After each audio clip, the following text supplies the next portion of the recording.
You know, when you think about our most famous cities, you probably picture the big landmarks, right? The museums, the palaces. But what if I told you that some of their greatest stories aren't up there in the open? Nope, they're buried, deep underground, telling a much deeper and honestly, a much darker story. So, what secrets are buried down there? Well, that's exactly what we're going to find out. Think of this as our own little subterranean world tour, digging up some incredible answers that are hiding right under our feet. Okay, first stop on our tour, we're heading beneath the super romantic streets of Paris. But we're not looking for love. We're going somewhere with a far more chilling reputation. Welcome to an empire of the dead. So, picture this it's the 18th century, and Paris, the city of light, has this absolutely terrifying problem. And it wasn't a problem for the living, not directly anyway. It was a problem with the dead. I mean, can you even imagine? The city's cemeteries were literally overflowing. It got so bad that they were actually spreading disease. It was a genuine health crisis. So the government had to do something drastic, something almost unthinkable. And that something was this. They decided to move the remains of over, get this, 6 million people. 6 million! They dug up the bones and skulls from all those overflowing cemeteries and started carrying them down deep into the city's old abandoned stone quarries. And when you go down there today, this is the first thing you see, a sign that reads, "Stop. This is the Empire of the Dead."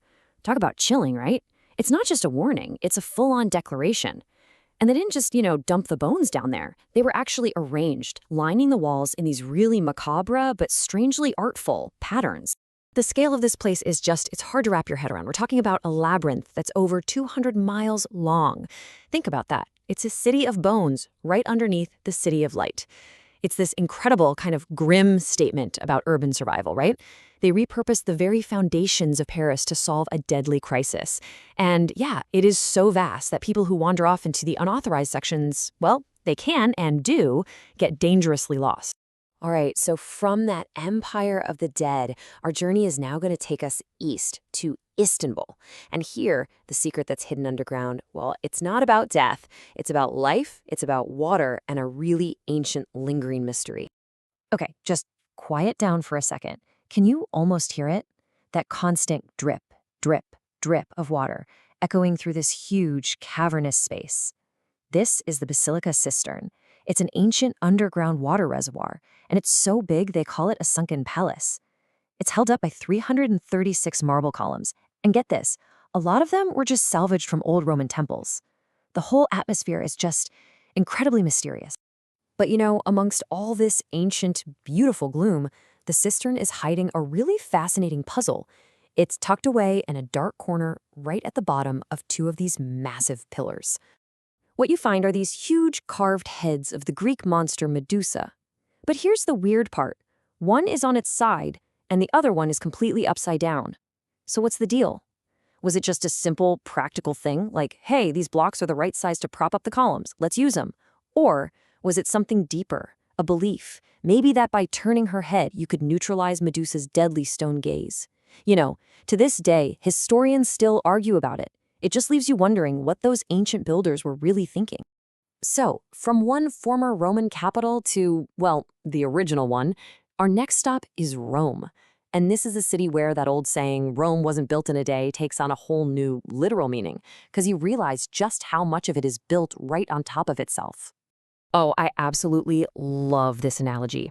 Rome is like a lasagna. It's perfect, right? Each century just built a new layer right on top of the old one.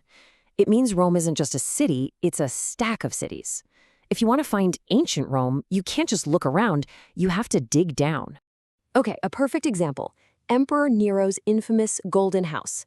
This place was so ridiculously over the top that later emperors who absolutely hated the guy decided they wanted to just erase it from history. But here's the thing, they didn't tear it down. No, they just filled the whole palace with dirt and built new stuff right on top of it. And in doing so, they accidentally preserved it perfectly for archaeologists to find centuries later. It's this incredible story of how power shapes a city, literally bearing one person's legacy to build a new one. And that's not even the whole story. Just like in Paris, Rome has its own massive network of catacombs, but these served a totally different purpose. For the early Christians who were facing persecution from the Romans, These miles and miles of tunnels were a refuge. They were a secret place to worship and a really secret space to bury their dead, far, far away from the prying eyes of Roman soldiers. All right, for our final stop, we're going to leap way forward in time. We're talking 20th century, and we're in London.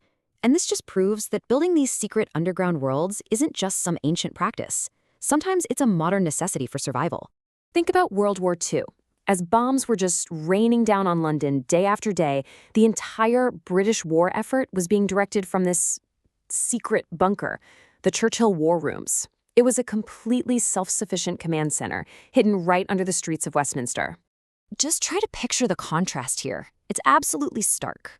Above ground, London is literally burning from air raids, but just below the surface, a small group of people are directing the entire war. While residents are scrambling to find shelter, these folks are down there working, sometimes for weeks on end without ever seeing the sun, making these decisions that would literally shape the course of history. But you know what the most incredible thing is? When the war finally ended, they just turned off the lights, locked the doors, and walked away. That's it. So today, the rooms are a perfect time capsule. I mean, maps are still on the walls, papers are on the desks. It's like everyone just stepped out for a cup of tea and could be back any minute. So when you put it all together, what do all these hidden worlds really tell us? From the bone-filled tunnels of Paris to the secret bunkers of London, they show our incredible ingenuity when we're faced with a crisis. They show our capacity for keeping these profound secrets. They show our really complex relationship with life and death. And I think above all else, they show our incredible resilience, right, throughout history. And all of this really just leaves you with one final thought. Every city, probably even your own, has its layers. It has its secrets buried just below the surface. So maybe the next time you're walking down a familiar street, just stop for a second and wonder, what hidden histories might be waiting to be discovered right here, right beneath my feet?